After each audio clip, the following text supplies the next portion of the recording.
स्वागत है जीवित परमेश्वर की जीवित हजूरी में। आमीन। Hallelujah, congratulations.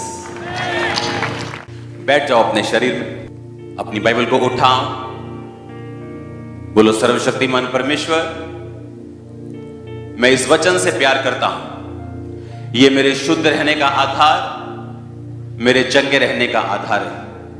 आज जो कुछ मैं सुनूंगा मैं फल लेके आऊंगा। मांगो अपने हाथों को उठा के।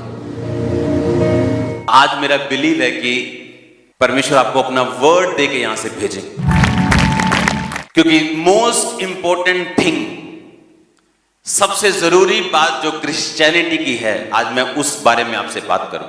मोस्ट इंपॉर्टेंट, उससे इंपॉर्टेंट और कुछ नहीं। अपने पड़ोसी को बोलो मोस्ट इंपॉर्टेंट, सबसे जरूरी। आमीन। अगर आप उत्पत्ति से शुरू हो जाओ और प्रकाशित वाक्य तक अगर आप देखो, आपको वही व्यक्ति परमेश्वर के लिए काम करते हुए मिलेंगे जो सेल्फ डेथ में। यीशु मसीह ने कहा, अगर तू अपना क्रूस उठा के मेरे पीछे ना आए तो तू मेरा चेला होने के काबिल नहीं।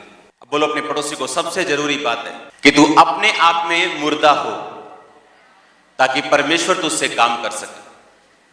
हालेलुया।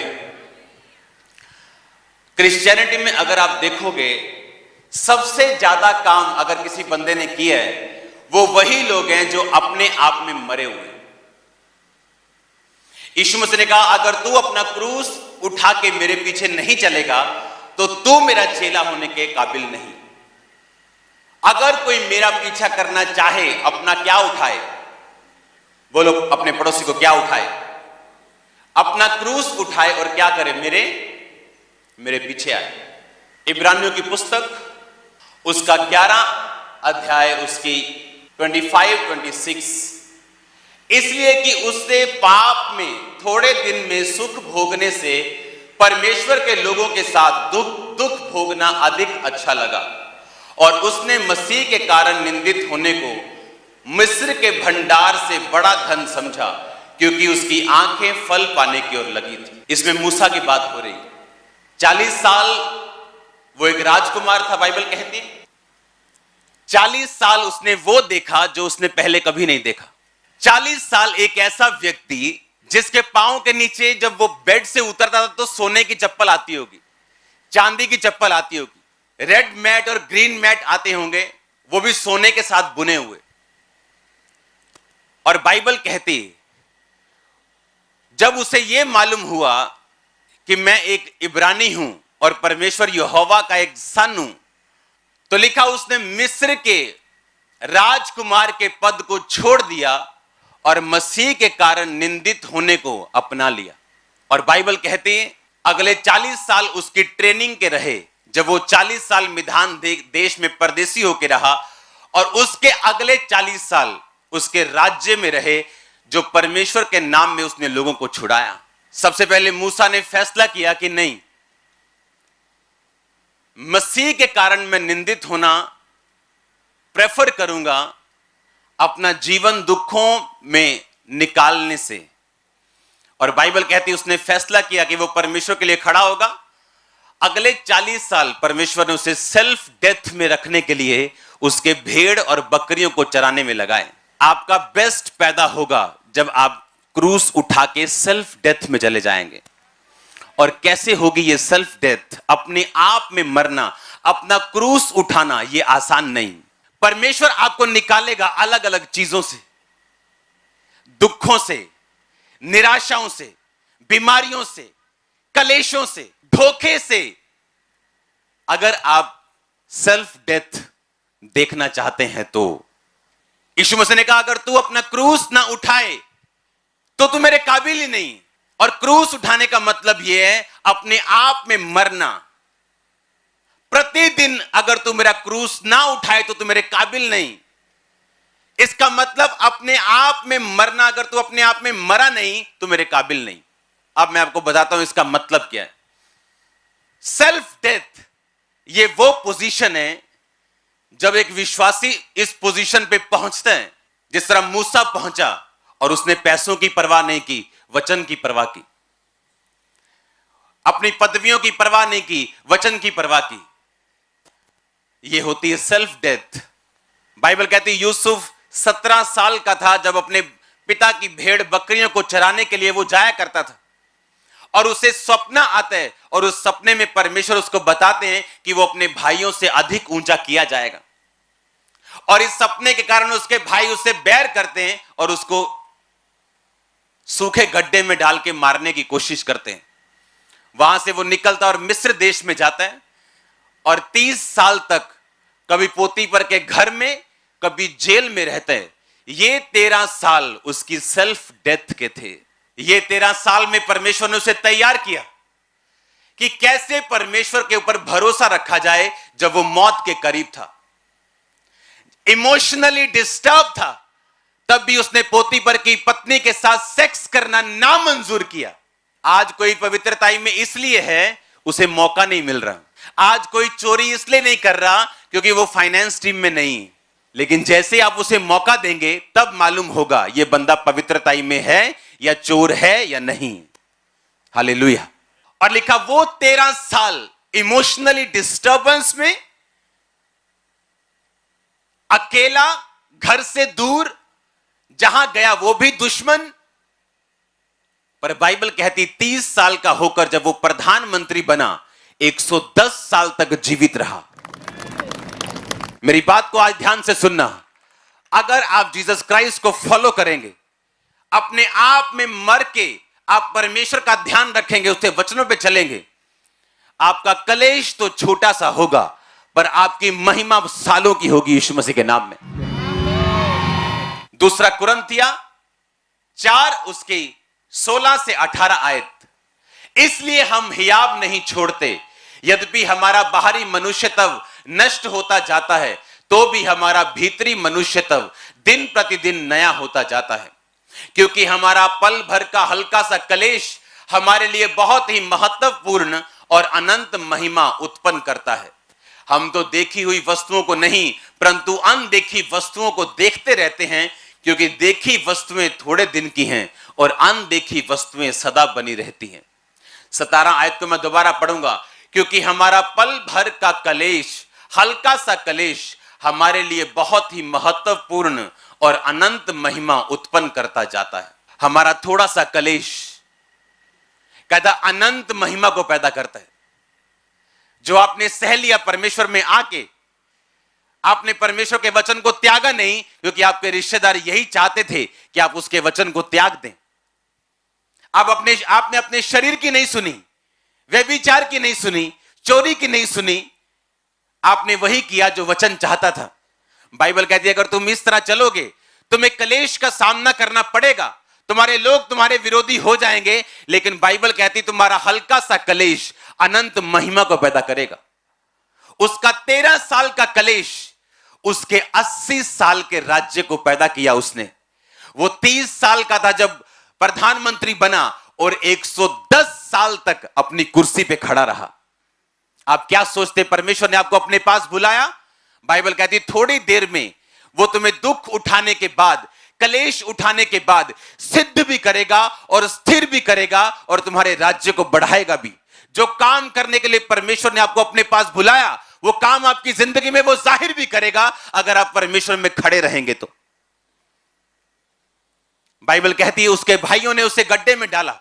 उसे मौत का मालूम था, भूख का मालूम था, पोतीफर के घर में रहा, उसे ब्लैकमेलिंग मालूम था जो उसकी पत्नी ने उसके साथ की, ट्रबल मालूम थे उसको, मुश्किलें मालूम थी, मौत का डर मालूम था। बाइबल कहती है उसका कलेश अनंत महिमा को पैदा कर गया, और वो 80 साल तक उन लोगों के ऊपर भी उसने राज किया जिनके घरों में वो काम किया करता था। हालेलुया। लेकिन वो 13 साल कौन से साल थे? बोलो सेल्फ डेथ के, बोलो अपने पड़ोसी को क्रूस उठाने के, अपने आप में मरने के, अपनी निगाह में मरने के। आमीन। अगर वो साल आपने गुजार लिए तो राज्य करने के लिए तैयार हो जाओ। आप जो मांगेंगे परमेश्वर आपको देगा। किसी बात की घटी आपके अंदर नहीं होगी। आप उन चीजों के लिए सफर नहीं करेंगे जिनके लिए आम लोग करते हैं, आप उनसे अबव जिएंगे यीशु मसीह के नाम में। रिसीव करो इस ग्रेस को यीशु मसीह के नाम में। मैंने कहा रिसीव करो इस ग्रेस को यीशु मसीह के नाम में। हालेलुया। छोटा सा कलेश अगर वो व्यभिचार में गिर गया होता, अपने भाइयों के साथ डर के अपने पिता को, अपने भाइयों की चुगली ना की होती, सच्चाई के लिए ना खड़ा हुआ होता, तो वो 80 साल राज्य करने के उसके जीवन में कभी भी नसीब ना होते। मैंने ऐसे लोग देखे अपनी लाइफ में, अपनी पर्सनल लाइफ में, अपने रिश्तेदारी में, जो मसीह में इसलिए नहीं आते, उनको मालूम है यीशु मसीह जीवित परमेश्वर है, सिर्फ इसलिए नहीं आते कि जैसे वो मसीह में आते हैं उनके घर में कलेश शुरू होते हैं। सिर्फ कलेश के डर के मारे वो मसीह में नहीं आते, लेकिन उन्हें यह मालूम नहीं कि सारी उम्र पोती पर के घर में नौकरी करने से यह अच्छा है कि आप सच्चाई के लिए खड़े हो जाएं और 80 साल राज्य करें। अब आपने देख लो, आपने पाप का गुलाम बनना है, क्योंकि अगर शैतान ने आपको चोरी करने के लिए बोला और आपने की, बाइबल कहती है आप चोरी के गुलाम हैं, व्यभिचार के गुलाम हैं, आप जेलसी के गुलाम हैं, माफ ना करने के गुलाम हैं। और बाइबल कहती जब तक आप गुलाम रहेंगे आप राज्य नहीं कर सकते। लिखा जो जिससे हार जाता है उसका दास बन जाता है। आप हार गए व्यभिचार से, वो आप पे हावी हो गया। आप हार गए चोरी से, वो आप पे हावी हो गई। आप हार गए पाप से, वो आप पे हावी हो गया। बाइबल कहती आप उसके दास बन गए, और अगर आप पाप के दास हैं आप परमेश्वर के लिए राज्य नहीं कर सकते। जो मोस्ट इंपॉर्टेंट थिंग मैंने क्रिश्चियनिटी में देखी है, जो लोग कामयाब हुए, कामयाब रहे और लाइफ के लास्ट साल तक कामयाब रहे, वो वही लोग हैं जो अपने आप में मर चुके हैं। अगर आप अपने आप में मर चुके हैं, आपको किसी बात की चिंता नहीं होनी चाहिए। कोई आपको आपकी बेइज्जती करे, आप तो मर चुके हैं। कोई आपकी प्रशंसा करे, आप तो मर चुके हैं। कोई आपसे वैर रखे, आप तो मर चुके हैं। एक मरा हुआ बंदा वैर कैसे रखे? अगर आप मर चुके हैं अपने आप में, आप राज्य करने वाले हो बहुत जल्दी। फिर आप देखेंगे जो चीजें आप चाहते हो आपके घर में हो, आपके बच्चे आपके हिसाब से करें, वो होनी शुरू होंगी। आपकी फैमिली आपके हिसाब से करे, वो होनी शुरू होंगी। क्योंकि अगर आप परमेश्वर के साथ खड़े रहेंगे, वो आपको राज्य करने के लिए देगा। आप अपनी लाइफ में, अपने एरिया में, अपने बिजनेस में, अपनी फैमिली में आप किंग होंगे, आप क्वीन होंगे यीशु मसीह के नाम में। आप मेरी बात समझ रहे कि नहीं? जो चीजें परमेश्वर ने आपको देनी है वो इस चीज के साथ जुड़ी हुई। सेल्फ डेथ, बोलो पड़ोसी को, अपने आप के लिए मरना और मसीह के लिए जीना। हालेलुया। इसलिए जब हम बपतिस्मा लेते हैं, हम क्या करते हैं? हम पानी में गाड़े जाते हैं। मतलब हम क्या हो गए? मर गए। वो पानी नहीं होता, वो कब्र होती। पानी में डुबकी मारने का मतलब क्या? मसीह में गाड़े गए, जिस तरह यीशु मसीह गाड़ा गया। और उठने का मतलब जी उठना, जिस तरह यीशु मसीह जी उठा। वो कहता अब तुम मसीह के लिए जी उठे हो, बाकी जीवन अपने शरीर के अनुसार नहीं, मसीह के अनुसार चलाना। हालेलुया। तो क्या व्यभिचार मसीह के अनुसार है? जेलसी मसीह के अनुसार है? क्या चोरी मसीह के अनुसार है? बोलो। अगर हम मसीह के अनुसार जिएंगे नहीं, तो उसके अनुसार हम राज्य भी नहीं करेंगे। मोस्ट इंपॉर्टेंट चीज जो मैंने क्रिश्चियनिटी में देखी, अपने पास्टर दोस्तों में देखी है, जिन्होंने अपने एरिया को चेंज कर दिया, राज्य किया, सेल्फ डेथ। आपको चर्च में काम करने के लिए सेल्फ डेथ की जरूरत है। आपको प्रचार करने के लिए सेल्फ डेथ की जरूरत है। अच्छा विश्वासी बनने के लिए सेल्फ डेथ की जरूरत है। अपने आप के लिए मरना और मसीह के लिए जीना। यह शरीर आपका नहीं, किसका है? अगर यह बीमार हो तो किसकी जिम्मेवारी होगी? परमेश्वर की। अगर हम इस तरह से चलेंगे और हीलिंग को कमांड करेंगे, वो भी होगी। डिलीवरेंस को कमांड करेंगे, वो होगी। हम जो मांगेंगे हमें मिलेगा। हालेलुया। अपने पड़ोसी को बोलो सेल्फ डेथ, ऊंची आवाज में बोलो, अपने आप के लिए मरना। इसलिए प्रभु यीशु मसीह ने क्या कहा? उसने कहा अगर तू मेरा अपना क्रूस उठा के मेरे पीछे ना चले तो तू मेरे योग्य नहीं। प्रतिदिन अपना क्रूस उठा के अगर तू मेरे पीछे ना चले तो तू मेरे योग्य नहीं। एवरी डे उसने कहा अपने आप के लिए तू मर चुका है। जो सेल्फ डेथ में नहीं जीते वो पैसा नहीं बो सकते, उनको वो प्यारा लगता है। जो सेल्फ डेथ में नहीं जीते वो सेवा नहीं कर सकते, काम नहीं कर सकते, प्रचार नहीं कर सकते। हालेलुया। मोस्ट इंपॉर्टेंट चीज जो मैंने क्रिश्चियनिटी में देखी है वो है, अगर आप सेल्फ डेथ में जी रहे हैं तो, अगर आप अपने आप में मर चुके हैं तो, किन्होंने राज्य किया है परमेश्वर में, जो अपने आप के लिए मर चुके हैं। Daniel, Shadrach, Meshach, Abednego self death में जी रहे थे। कैसे? क्योंकि उन्हें खोजा, उन्हें किन्नर बना दिया गया था। उन्हें मालूम था उनकी शादी नहीं होगी, वो सिर्फ परमेश्वर के लिए जी रहे थे। सुबह प्रार्थना, दोपहर प्रार्थना, रात प्रार्थना। मूसा वो शादीशुदा था, लेकिन बाइबल कहती सेल्फ डेथ में था। यह सबूत इस बात का यह है कि उसने मिस्र की गद्दी को छोड़ के आम लोगों के साथ वो हो गया, क्योंकि वो सेल्फ डेथ में था। कोई पैसा नहीं छोड़ेगा अगर वो अपने आप में मरा हुआ नहीं। विरोध करना नहीं छोड़ सकता अगर अब मरा हुआ नहीं। जरूर बदला लेगा अगर वो मरा हुआ नहीं है तो, लेकिन अगर मरा हुआ है अपने लिए, वो बदला नहीं लेगा। क्या लाश बदला लेती है कभी? लाश बदला लेती है कभी? लिखा अपने आप को मरा हुआ समझो और मसीह में जीवित समझो। हालेलुया। लाश बदला नहीं लेती। लाश प्रशंसा करने पे हंसती नहीं, ना तो बुरा मानती। परमेश्वर ने कहा तुम मसीह में जब बपतिस्मा लेते हो, तुम अपने आप के लिए मर गए और मसीह के लिए जी उठे। अगर इस तरह से जीवन जियोगे, इस आकाश के नीचे का कोई भी शैतान आपको डिस्टर्ब नहीं कर पाएगा। अगर इस तरह से आप लाइफ जियोगे तो परमेश्वर वो कर पाएगा जिसको करने के लिए उसने आपको अपने पास बुलाया। उसकी योजना अलग थी यूसुफ के लिए, मूसा के लिए अलग थी, दानियल के लिए अलग थी, पतरस के लिए अलग थी, पौलुस के लिए अलग थी, और आप सबके लिए अलग है, और सबके लिए बड़ी है। और सब आप एक एक जन मोस्ट इंपॉर्टेंट वीआईपी पर्सन हो परमेश्वर के सामने। सिर्फ प्रचारक ही नहीं, आप सब लोग, एवरीबॉडी। लेकिन प्रचारक डिफरेंट क्यों रहता है? क्योंकि वो कॉल्ड है इस काम को करने के लिए, और वो परमेश्वर को वो समझता है जो वो आपको समझा रहे हैं। अगर आपने अपनी लाइफ में जो परमेश्वर ने आपके लिए सोचा, अगर आपने वो कर दिया और आप ओवरकम कर गए शैतान के ऊपर, पाप के ऊपर, सेल्फ डेथ में अगर चले गए, तो आपको सचमुच नजर आएगा किस ग्रेट पर्पस के लिए परमेश्वर ने आपको अपने पास बुलाया। आप धीरे धीरे उसमें शामिल होते जाएंगे। आपके बच्चे इन्वॉल्व होंगे, आपके लोग इन्वॉल्व होंगे, सब कुछ एक जगह इकट्ठा होकर परमेश्वर के लिए काम करना शुरू कर देगा जब आप इस रीति के साथ चलेंगे तो। हालेलुया। हर एक लाइफ में परमेश्वर की योजना अलग है। हर एक लाइफ के लिए, आपके लिए अलग योजना है परमेश्वर की, लेकिन रिजल्ट एक ही है जो ग्लोरियस है, महिमा से भरा हुआ है, गवाहियों से भरा हुआ है, जीत से भरा हुआ है। हालेलुया। वो 13 साल की शर्मिंदगी थी और 80 साल का घमंड और राज्य था। क्या लेना चाहते हो? उन 13 सालों में परमेश्वर के साथ समझौता करके अपने 110 साल उसी नौकर की तरह जीना चाहते हो, या उन 13 सालों में सच के लिए खड़े होके 80 साल राज करना चाहते हो? ये आप पे निर्भर करते हैं।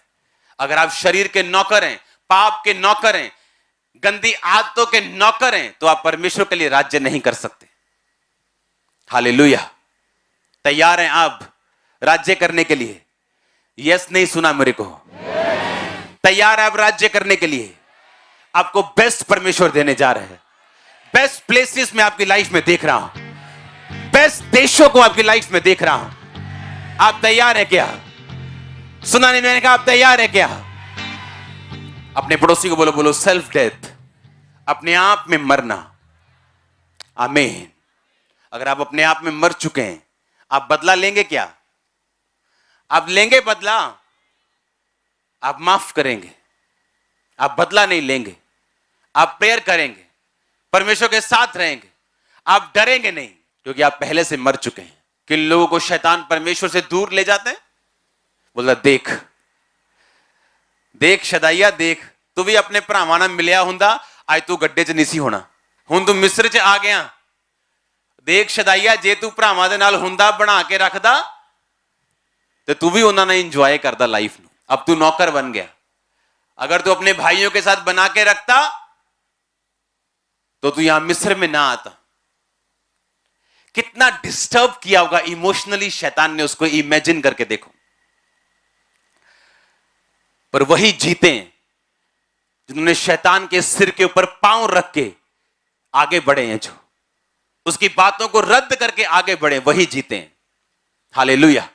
आपने फैसला करना है। अब आप शैतान के नौकर बनना चाहते हैं, पाप के नौकर बनना चाहते हैं, तो आप परमेश्वर के लिए राज नहीं कर सकते। वो काम परमेश्वर कभी पूरे नहीं कर सकता जो उसने आपकी लाइफ में सोचे हुए हैं, अगर आप पाप के दास हैं, पाप के नौकर हैं, शैतान के नौकर हैं तो। हालेलुया। आपको एक साइड चुननी पड़ेगी। एक साइड आपको हमेशा परमेश्वर की ओर लेके जाने की कोशिश करेगी, और एक तरफ शैतान आपको हमेशा शरीर की बात सुनने के लिए मजबूर करे, और वो फैसला निर्धारित करेगा आप अपनी लाइफ में कहां तक जाएंगे।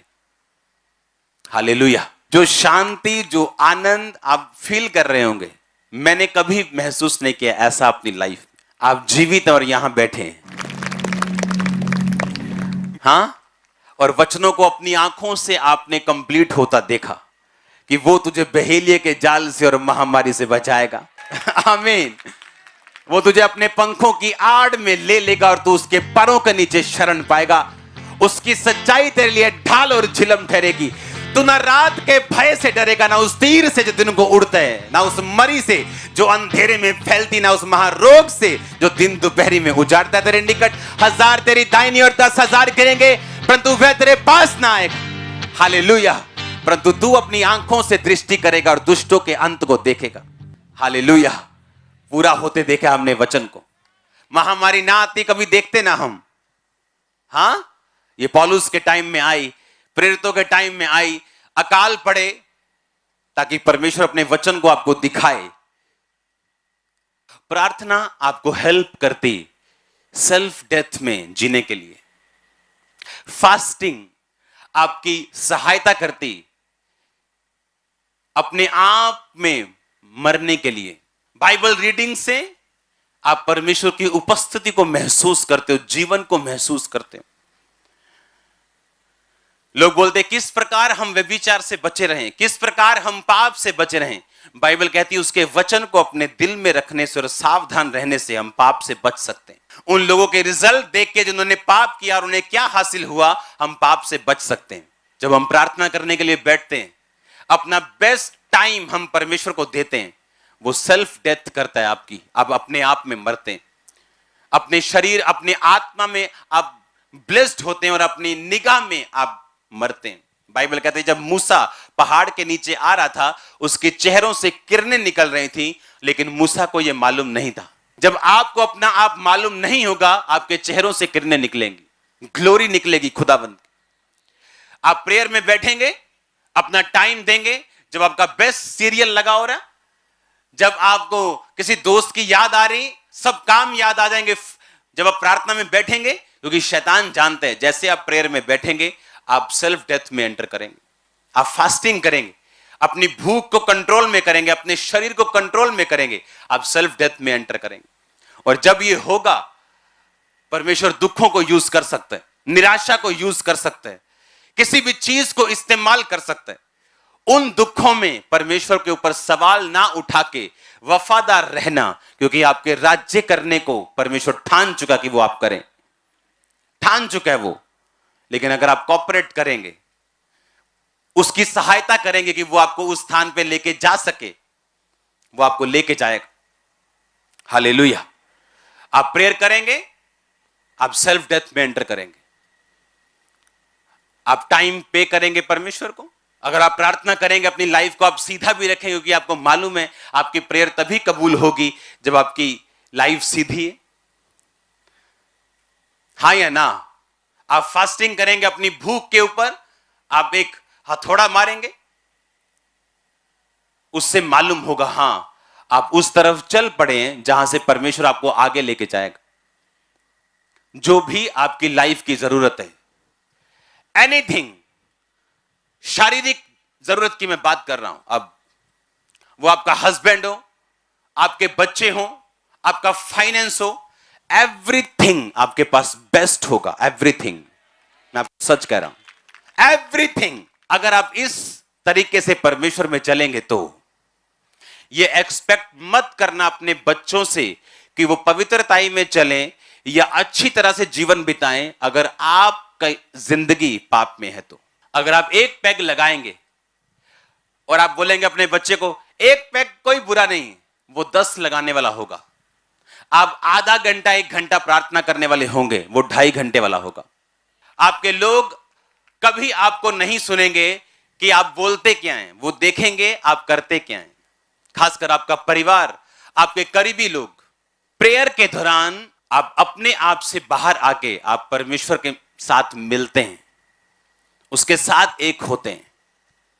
प्रार्थना में आपको परमेश्वर दिखाता है आपकी जिंदगी की कमियां।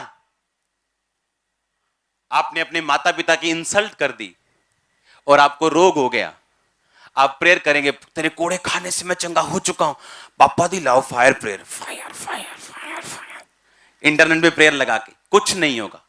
लेकिन जब आप प्रेयर में साथ बैठेंगे, होली स्पिरिट आपको याद करवाएगा कि तुमने एक गलती की है, अपने पिता की इंसल्ट की, अपनी मम्मी की इंसल्ट की, और आप तौबा कर लेंगे, हीलिंग एंटर कर जाएगी। लेकिन होगा कब? प्रेयर में। जब आप प्रार्थना में बैठे होंगे और सब तरह के पापों से फ्री होकर बैठे होंगे, मैं नहीं कहता यीशु मसीह बन के, आपके अंदर तौबा का आत्मा जरूर होगा कि मेरे अंदर ये कमियां मैं छोड़ता हूं, चाहे एक दिन ही हुआ हो क्यों ना छोड़े हुए। आप प्रार्थना में बैठेंगे, होली स्पिरिट आपको याद करवाएगा आपने क्या करना है, वो धीरे धीरे आपको बताएगा आपको क्या करना है अपने परिवार के लिए, अपने फाइनेंस के लिए, कहां कमी है, कैसे छोड़ना है, कैसे आगे बढ़ना है। आप प्रेयर में बैठेंगे, सेल्फ डेथ में एंटर करेंगे। आप फास्टिंग में जाएंगे, सेल्फ डेथ में एंटर करेंगे।